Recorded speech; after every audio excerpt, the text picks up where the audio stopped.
इस प्रकार से सब देवताओं ने अवतार ग्रहण कर लिया। कल हमने ठाकुर जी के जन्म का आनंद लिया, उत्सव का। भगवान गोकुल में पहुंचते हैं और गोकुल है मन, जहां विचार रूपी, अच्छे विचार रूपी बहुत सारी गायें रहती हैं। लेकिन अच्छे विचार कैसे? जैसे गाय खूंटे से बंधी रहती है, वो अच्छे विचार भी हमारे अंदर बंधन युक्त रहते हैं, बंधे हुए रहते हैं, जिनको हम बाहर नहीं कर पाते, न जीवन में उतार पाते हैं। ऐसे गोकुल में भगवान नाम रूपी जो ईश्वर है, जो ईश्वर की शक्ति है, वो प्रवेश करती है। गोविंद गोकुल में आते हैं आनंद स्वरूप होकर के। आज से यहां गोकुल में आनंद होना चालू हो गया है। ऐसा आनंद हो रहा है नंद के यहां पर, जिसको देखने के लिए देवता भी स्वर्ग से अवतरित हो रहे हैं। देवता भी अपने अपने विमानों पर चढ़ करके आ रहे हैं। बधाई लुटाई जा रही है। देवता भी यहां भिक्षुक बन करके बधाई लेने के लिए, बधाई कोई नहीं लेने आ रहा, वहां आ रहे हैं वो गोविंद का दर्शन करने के लिए। कि आनंद घन जो हैं हमारे, जो आनंद सिंधु सुख राशि, ऐसे गोविंद के दर्शन के लिए आ रहे हैं। बोल बाकी भैरान की जय। लल्ला की सोने के में और दौड़ी दौड़ आई, मैया यशोदा दे दो बधाई, मैया यशोदा दे दो बधाई। हो जुग जुग जीवे तेरा कुमर कनाए, जुग जुग जीवे तेरा कुमर कनाए, जुग जुग जीवे तेरा, जुग जुग जीवे तेरा कुमर कनाई, मैया यशोदा दे दो बधाई, मैया यशोदा दे दो बधाई।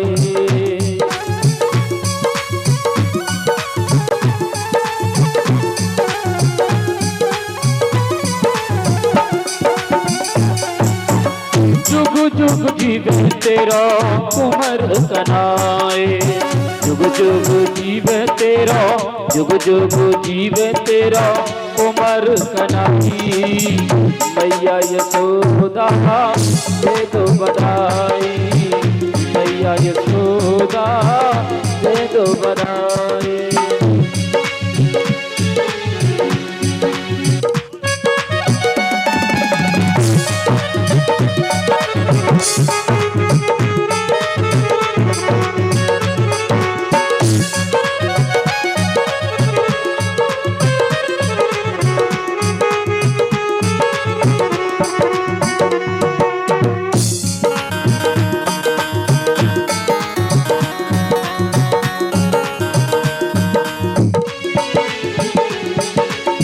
जंतर मंतर का किया टोना, हो जंतर मंतर का किया टोना, हो गोद में खेले तेरी खेले खिलौना, गोद में खेले तेरी खेले खिलौना।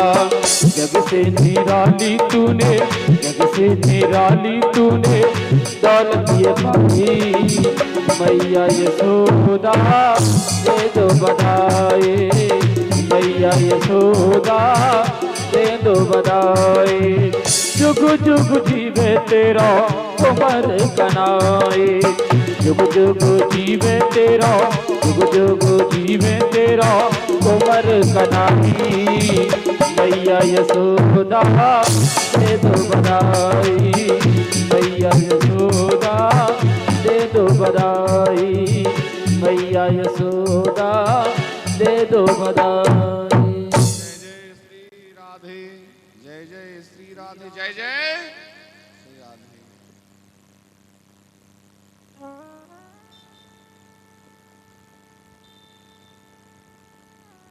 अब जब बधाई लुट रही हैं तो बधाई लेने वाले भी आ रहे हैं।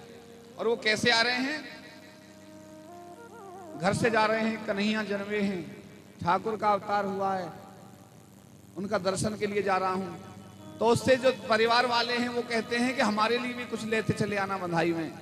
बाबा ने सब दरबार लौटा, कुबेर भंडारी को बुला लिया है कि आओ, भगवान ने इशारा कर दिया है कि हमारे जन्म की बधाई है तो आपको आना पड़ेगा। और जो दाऊ जो नंद बाबा के हाथ लग जाए, सारा खजाना इनके दाहिने रखो, बाएं रखो, चारों तरफ खजाना, जो हाथ लग जाए उसी को दान कर लेंगे। गाय, हीरा जवाहरात, बर्तन, आभूषण, वस्त्र, जो भी सब जितनी भी संपदाएं हैं इस सृष्टि की, वो सब भगवान के जन्म पर बधाई के रूप में उपस्थित हैं लुटने।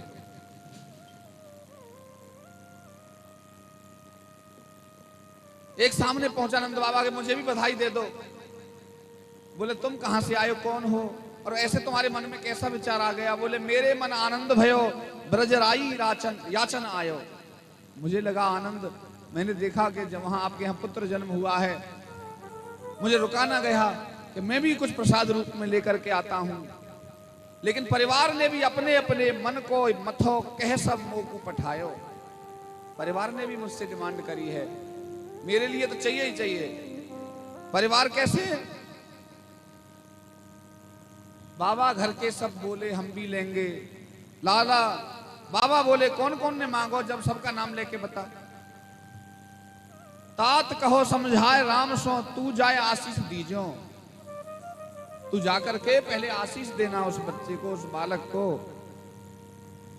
200 भैंस दूध दो मन की, 200 भैंस दूध दो मन की, तू मेरे काजे लइयो। एक एक आदमी की, एक एक जीव की डिमांड ऐसी। बोले 200 भैंस की व्यवस्था घर पर है, बांधने को जगह होनी चाहिए ना 200 भैंस के लिए। तो इसका अर्थ है कोई छोटा मोटा तो आएगा नहीं, ये मांगने वाले भी कोई राजा साहूकार ही जा रहे हैं बधाई लेने के लिए। सबको तृप्त किया जा रहा है। ता पाछे आछे समझायो उनके जेठे भैया।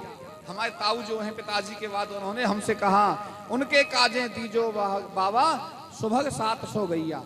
उन्होंने 700 गाय मांगी है, उनकी व्यवस्था करो। गाय दे दी उनको। बाबा बोले 700 गाय का दूध पी के कहां जाओगे, कौन सी जगह जाकर रुकोगे? इतनी गायों का दूध कौन पी लेगा? एक आदमी तो नहीं पी सकता है। गाय पे गाय, धन पे धन लुटाया जा रहा है, जो हाथ लग रहा है वही। गैया बछड़ा जो हाथ लग गया बस। अब ऐसे लगा मानो संसार की सब गाय और जितने भी बैल हैं सबको आज बाबा दान कर देंगे। शंकर भगवान ने अपने नंदी पे हाथ रख लिया, ऐसा ना हो इसको भी बाबा उठा करके दान कर दे। अब तो बाबा का दिल हृदय इतना बड़ा हो गया है कि जो सृष्टि की चीज पल्ले पड़ रही है इसे भी ले जाओ, इसे भी, ये नहीं पता कौन किसका है, दे दो। नंदीश्वर को पकड़ लिया, कहीं बाबा इसे इधर सारा ना कर दे, कहीं ऊपर की तरफ के, वो भी मैंने दान कर दिया, ले जाओ। ऐसा आनंद हुआ है। दर्शन करने के लिए देवता आ रहे हैं। इसी बीच में जब बधाई यहां बट रही है, कंस ने जो भेज रखे थे सब दैत्य सब राक्षस के, जाओ ढूंढो गोकुल में कहीं जन्मा है मेरा मारने वाला। आकाशवाणी हुई है, पूतना, ये जो बकी है, जो पूतना है, जो बकासुर की बहन है, इसे भेजा। राक्षसी रूप में नहीं आई, मायावी रूप बना करके एक सुंदर स्त्री का लक्ष्मी जैसा स्वरूप धारण कर लिया, जैसे मानो साक्षात वैकुंठ से लक्ष्मी ही अवतरित हो गई हो। लेकिन स्तनों पर विष लगा करके आई।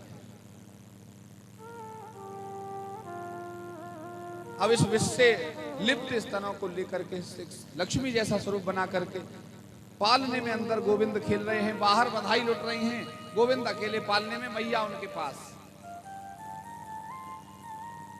ऐसे लक्ष्मी जैसे स्वरूप को देख करके, मायावी स्वरूप को देख करके सबने सोचा देवता आ रहे हैं, सब हो सकता है लक्ष्मी जी भी आई हो दर्शन करने। किसी ने रोका भी नहीं।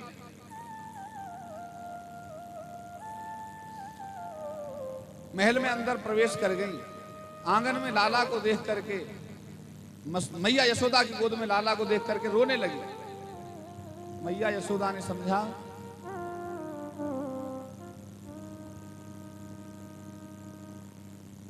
लाली तो मैं पूतना है, कोई संतान ना है तेरे पे, जो तुझे ऐसा लग रहा हो हृदय से कि मेरे पुत्र नहीं है, तो मेरे पुत्र को देख करके तुझे ऐसा लग रहा हो तो ये तेरा ही समझ इसको। नाम तो उसका वकी था, लेकिन यशोदा मैया ने उसका नाम उच्चारण क्या किया, पूतना है तेरे पास, तो इसे ही अपना पुत्र समझ।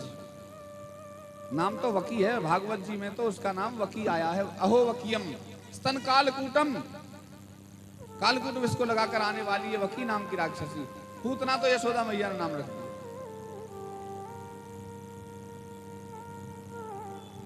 बोली नहीं कुछ भी।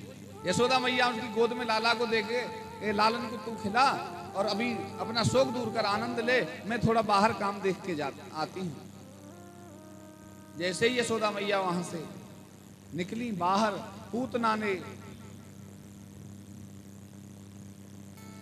पिछले रास्ते से वन का रास्ता पकड़ लिया, बाहर को निकल दी। दूर वन में लाला को ले जा करके विशाल आकृत बहुत बड़ा रूप बना लिया। आसमान तक जा करके बहुत ऊंचाई तक बढ़ गई और अपने स्तनों का पान लाला को कराने के लिए तैयार हो गई। भगवान को जैसे ही इसने अपना स्तन पान कराया, अब भगवान बोले, शंकर भगवान आइए भोग लगाइए। भगवान बोले विष पिलाने के लिए मुझे बुलाते हो, कालकूट विष, कभी अमृत पिलाने भी बुला लिया करो। जब मरने वाली नौबत, जहां विषैली नौबत ऐसा स्थिति बन जाती है, उन परिस्थितियों में मुझे याद करते हो, आप ही पियो। भगवान ने भोग लगा करके शंकर जी का स्तन पान किया। पहले उसके विष को खींचा, विष खींचने के बाद उसके प्राणों को खींचने लगे। जैसे ही भगवान ने उसके प्राणों को खींचना चालू किया, वो चिल्लाई, माम माम मुंचे, मुझे छोड़ो, मुझे छोड़ो।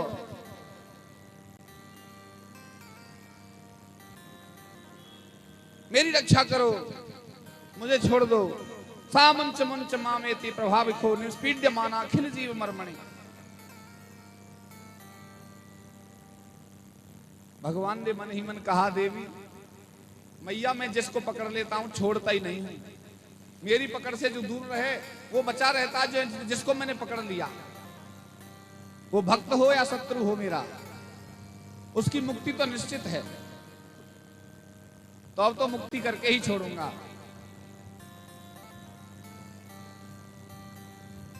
अहो वकीयम स्तन कालकूटम जिघांस पायाय यदप्य साध्वी लेभे गतिं धातृचितां ततोन्यम तब कम वा दयालु शरणम रजेम। प्राण खींचने लगे, धीरे धीरे उसके प्राण पूरे खींच लिए भगवान ने। पूतना चिल्लाते हुए और मृत्यु को प्राप्त हो गई और अपने विशाल काय शरीर के साथ पूरे वनों के ऊपर, जंगल के ऊपर गिर गई। सब पेड़ पौधे सब दबा दिया उसने, वनों बागों को उजाड़ दिया। इतना बड़ा शरीर बना लिया था। और भगवान उसके वक्ष पर, उसके ऊपर बैठ करके स्तनपान कर रहे हैं। अंदर यशोदा मैया आई हैं, पीछे का सीन भी देख लो। यहां आकर के बड़ी चिंतित हुई, अरे मेरे पुत्र को कौन ले गया? मैंने तो उसको कोई देवी का अवतार समझा था, ये पूतना ले गई मेरे पुत्र को। जिस पर पुत्र नहीं था वही पुत्र को ले गई। ये तो कोई दैत्य लग रही थी, पूतना, पूतना नाम की राक्षसी। सब बाहर जंगल की तरफ दौड़े। बाबा नंद बाबा लठ लेके जंगल में घूम रहे हैं। अच्छा, नंद बाबा कब पहुंचे? जैसे ही प्राणांत होकर ये धरती पर गिरने वाली थी, उससे पहले नंद बाबा ने घुमा के एक डंडा फेंक के मारा, उसके घुटने तक भी नहीं पहुंचा और वो गिर पड़ी।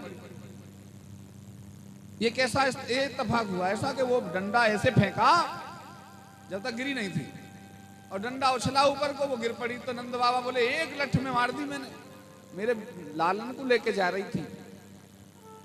भगवान यश देते हैं दूसरों को, करते स्वयं हैं।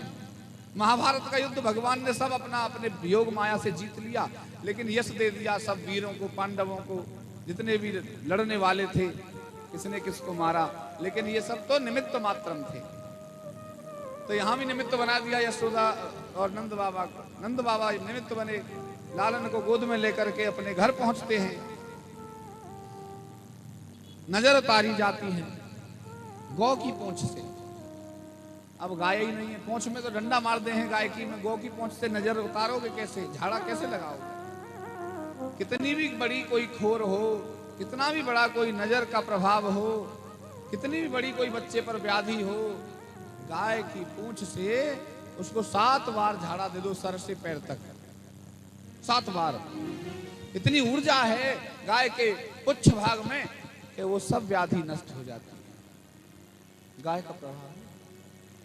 तुम्हारे मन में क्रोध आता होए तो एक सीधी जो गाय हो, सीधी, उसके सींगों के आसपास के क्षेत्र को खुजलाओ, सहलाओ, क्रोध को शांत करना हो। यदि तुम्हें धन चाहिए तो गाय के गर्दन के नीचे जो एक आवरण रहता है लटका हुआ, हेलवा, उसको आप स्पर्श करो, खुजलाओ उसको देर तक, और जो प्रार्थना करो कि मुझे समृद्धिवान बना दो हे मैया, वहां लक्ष्मी वास करती है गौ में। गर्दन के नीचे के भाग को खुजलाने सहलाने से धन प्राप्त और ऐश्वर्य प्राप्त होता है। देसी गाय के ऊपर जो टाट बनी रहती है, उस टाट को खुजलाने से यश कीर्ति वैभव बढ़ता है, सरकारी राजसुख प्राप्त होता है। कोई कार्य ना बन रहा हो, कैसे भी कितना भी विकट कार्य हो, ना बन रहा हो, गऊ को रोटी खिला करके उसके कान में उस कार्य को कह दो, हे माता मेरे इस कार्य को पूरा कर दो, वो कार्य सिद्ध हो जाता है। ऐसी हमारी गौ माता की शक्ति है। लेकिन हम देख करके गाय को रोटी तो बाद में डंडा मार देते हैं, भगा देते हैं, अधिकांश ऐसा देखा गया है। लेकिन कथा कहती है कि गाय तो दिव्य स्वरूपा है। पहली रोटी गाय, नियम तो शुरू से चला आ रहा है। तो इतने गुण गाय के हैं। पूंछ से झाड़ा लगाया। गाय के वर्णन को मैं करने बैठूं तो एक भागवत के बराबर समय गौ कथा हो जाएगी पूरी। सूक्ष्म में ही लेकर के चलते हैं। अर्थात गाय के शरीर में, गौ माता के शरीर में 33 कोटि देवी देवताओं की ऊर्जा भरी रहती है। जो पर्वत पर बसे देवी देवता हैं, जितने भी पर्वतों पर आप दर्शन करने जाते हो, वैष्णो देवी, नगरकोट वाली मैया, गौ के स्तनों से निकले दुग्ध का पान करने से उन पर्वतों पर रहने वाली देवी देवताओं के दर्शन का फल प्राप्त होता है। बोलो जय श्री राधे। लेकिन इस अमृत को छोड़ करके हम वन और पर्वतों में बैठे देवी देवताओं के सिद्ध स्थलों की ओर ज्यादा भागना उचित समझते हैं। उसके 2 अभिप्राय हैं हमारे पीछे। एक तो घूमने को मिल जाएगा, एक ठंडा मौसम मिल जाएगा, ठंड देखने जा रहे हैं, नाम हो रहा है कि बस वहां गए हैं देवी दर्शन को, और देवी दर्शन तो 5 मिनट में हो गए, वहां 2 दिन रुक रहे हैं, ठंडक का माहौल, बादलों में घूमने को, पर्यटन के तौर पर। विचित्र है। अब गौ के स्तन से मिला हुआ अमृत हमें ठंडक, बाहर वाली ठंडक तो देगा नहीं, बर्फ तो नहीं गिरेगी, लेकिन अंदर शरीर को बहुत ज्यादा प्रबल कर देगा और ऊर्जावान कर देगा। गाय की पूंछ से झाड़ा लगाया गया। अब यशोदा मैया क्या कहती हैं, किस कारण से ऐसा दुख प्राप्त हुआ है? ये जो लालन को इतना कष्ट हुआ, ये राक्षसी के रूप में कोई अवतरण हुआ और लालन को लेके भागी और इसको मारने का जो प्रयास किया, ये कोई ऐसी नजरीली सखी की नजर लग गई है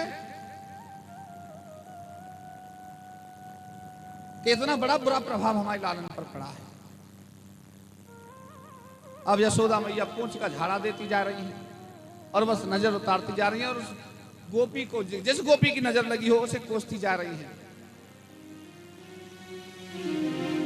मेरे कान्हा तो ना कर गई कोई गाल नहीं मस्तानी मेरे काना कटोना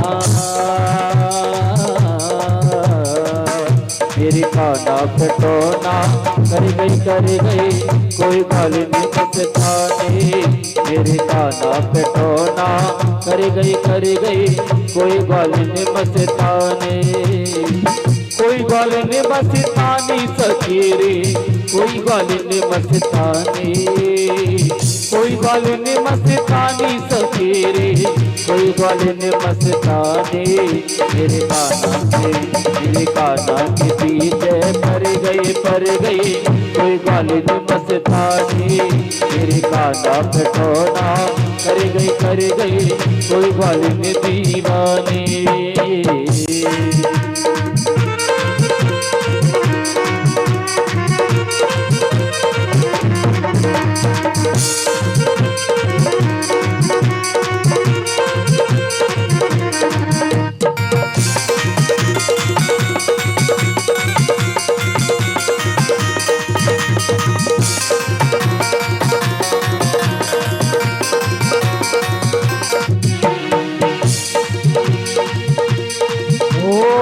तड़क मटक सो मेरो काना लाग प्यारो प्यारो तड़क मटक सो मेरो काना लाग प्यारो प्यारो रूप सजानो मेरे कुमर को जग को है उजियारो रूप सजानो मेरे कुमर को जग को है उजियारो मेरी काना के पीछे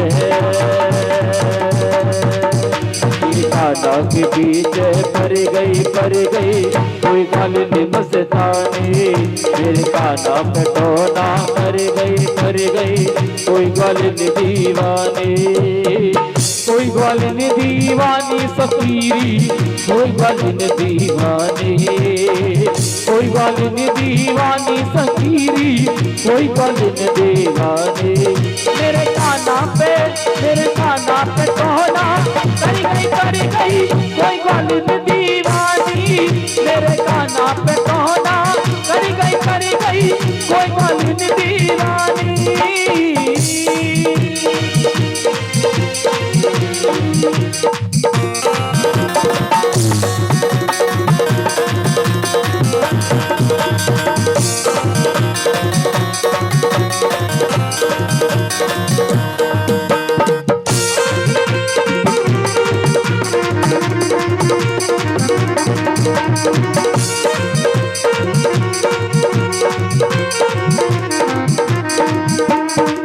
नई गुजरिया मेरे घर में जाने कहाँ से आए नई गुजरिया जाने कहाँ से मेरे घर में आए नजर देख के काना पे ये ऐसी नजर लगाए जाने कहाँ से आए गई कोई गाल नहीं दीवानी मेरे काना पे टोना कर गई कोई गाल नहीं दीवानी कोई गाल नहीं दीवानी सखीरी कोई गाल नहीं दीवानी कोई गाल नहीं दीवानी सखीरी कोई गाल नहीं दीवानी मेरे काना पे टोना कर गई कोई गाल नहीं दीवानी मेरे काना पे टोना कर गई कोई गाल नहीं दीवानी।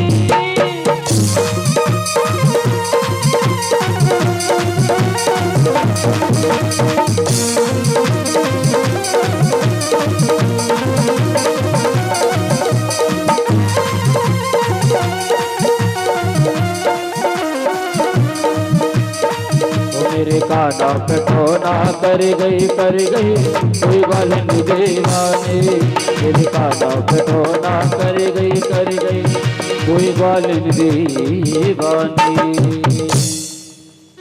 जय जय श्री राधे जय जय जय जय। सब भोजन करके आए हैं, व्रत में कोई नहीं है, व्रत में होते तो आवाज नहीं निकलती, पता चल जाता कथा कौन भोजन करके सुन रहा है। और कौन व्रत करके और कौन घी पी के आया है। कथा श्रवण का सबसे ज्यादा फल था व्रत करके कुछ न खाए पिए, और दूसरा था घी पी कर सुनो। तो घी पीने वाले तो वो हैं जो बीच में उठ जाते हैं, वो तो आते हैं। घी पीने वालों को तो बीच में उठना पड़ता है, परिस्थिति है। जो घी पी के आए हैं ज्यादा देर तो या तो खाली पेट वाला बैठेगा, जिसने फलाहार किया है वो बैठ सकता है, या ज्यादा भोजन करके जो आया है वो बैठेगा, भले ही चाहे सो जाए। घी पीने वाला थोड़ी देर रुकेगा, उसकी मजबूरी है। बोलो गोविंद भगवान की। तो आज से ये हमारा निवेदन है, घी पी के कोई ना हो बीच कथा में से, कथा भग्न होती है। इसका आधा फल क्यों छोड़कर जाते हैं, इसलिए पूरा भोजन करो या खाली पेट आओ। तो ये पता चल रहा है खाली पेट वालों की संख्या शून्य है, और शून्य से पहले एक शून्य और एक अंक, यानी जितने भरे पेट वाले हैं पूरे भरे हुए, ये अच्छी बात है। पर सोता कोई नहीं है, ये भी बहुत अच्छी बात है। गोविंद का लीला गुणगान हो और सोना किसको अच्छा लगता है। ये भक्तों की अपनी आस्था है, निष्ठा है। ये आपके भक्ति तत्व को दर्शाती है कि आपके जो हृदय में भक्ति का संचार किस स्तर तक है। सब देवी देवता आ रहे हैं दर्शन को, ठाकुर जी के दर्शन को। नंद बाबा थक गए हैं पहचान पूछते पूछते। ये उत्सव पूरा हो गया है। सक्टासुर नाम का राक्षस, जब पूतना मर गई तो सक्टासुर नाम का राक्षस भेजा। मैया मसाला कूट रही हैं अपनी सखियों के साथ आंगन में, और सकट यानी एक गाड़ी जैसी चारों तरफ से कवर्ड, लगभग ऊंचे ऊंचे किनारों वाली एक बुग्गी जैसी होती है। ग्रामीण रथ भी कह दिया जाता है उसको। ऐसा एक रथ जैसा जिसके नीचे लालन को लटका दिया पालना बना करके। गांव में तो पालना छबरा का भी बनाते हैं। जो ये टोकरा रहता है, टोकरे में रस्सी बांधी और बच्चे को नीचे कपड़ा बिछा के लिटा दो। दो लाभ होते हैं उसमें, किनारे ऊपर तक होते हैं तो गिरता नहीं है। कुछ ना मिले तो वो पीढ़ा जैसा रहता है, उसको बांधा और लटका दिया, उसी पे लिटा दिया। शहरों में तो अब तो ये चीजें लुप्त हो गई हैं। लुप्त होता कहा पिंडा। तो ऐसी जो चीजें गांव में मिलती हैं, आज भी मिलती हैं। अब ये टोकरा था कि पीढ़ा था ये तो नहीं पता, लेकिन एक बनाया हुआ था मैया ने लाला के लिए, लटका रखा झोटा देके, और अब बाहर मसाला कूट रही हैं। इसी बीच सक्टासुर नाम का दैत्य आता है और लालन को उठाने की कोशिश करता है, प्रयास करता है। अब तो भगवान ने अपने सीधे पैर की ऐसी लात मारी उसमें कि वो उस गाड़ी सहित ऊपर को उड़ गया आसमान में, और ऊपर से आकर जब गिरा तो धम देसी सक्टासुर का प्राणांत हो गया। बोलो गोविंद भगवान की। अब मैया ने देखा ये क्या तेज इतना जो धमाका हुआ, और एक साथ देखा तो नीचे एक दैत्य पड़ा हुआ है। बस इतनी देर, इतनी एक अंगुष्ठ के स्पर्श मात्र से उस दैत्य का संहार हो गया। ऐसा स्वरूप है भगवान का। सृष्टि आरंभ से पहले अंगूठे के बराबर की आकृति होती है, तो भगवान के तो अंगुष्ठ मात्र के स्पर्श में ही इतनी शक्ति है कि जो सृष्टि की रचना हो जाती है। ये तो एक सक्टासुर नाम का तुच्छ राक्षस। मैया फिर अपना झाड़ा लगाती है। कौन ये गोपी है जो आ जाती है, कैसी नजर है इसकी। नित्य नजर उतारा करती है मैया अपने लालन की। एक बोली काला टीका लगा दे, बोले सफेद लगाओ काला टीका तो इसके चेहरा पे दिख तो ही ना है। कालो कलूटो सोहे कृष्ण वर्णम, तो काला तो स्वयं है। इतने पे भी इसको नजर लग जाती, पूरे पे टीका ही टीका लगा है काला। तो ऐसे परिहास से भगवान बड़े होते हैं। मैया ने श्रृंगार किया एक दिन भव्य तरीके से, मोर पंख मस्तक पर विराजमान, हाथ में खड़ुआ पहनाए हैं, पैरों में भी खड़ुआ पहनाए हैं, और लकुटी बांधी है, वस्त्र धारण कराए हैं। मस्तक पर चंदन लिपाई करी है, चोटी बनाई है। ठाकुर की ऐसे भव्य श्रृंगार को देखने दूर दूर से साधु संतगण आए हैं।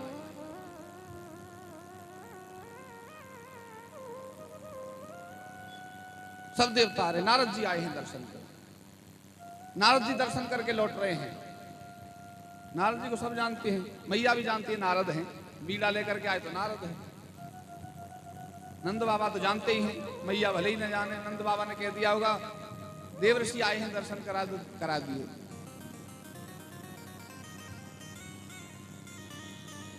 भगवान शंकर को बताते हैं जाकर के,